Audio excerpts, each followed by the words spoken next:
Hello! In this video I will show you how to install ChatGPT Widget on POCO C61.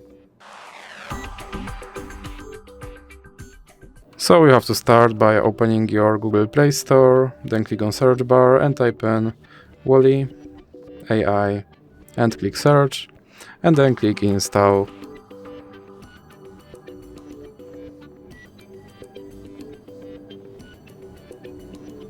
And now you can click open. Then click on this button to skip introduction and then click open permissions. Now you have to select the AI assistant and click here to allow this app to display over other apps, and you can go back. Now you can go back again and then click start. And as you can see, my app is now started and you can open him and you can tell him to do something.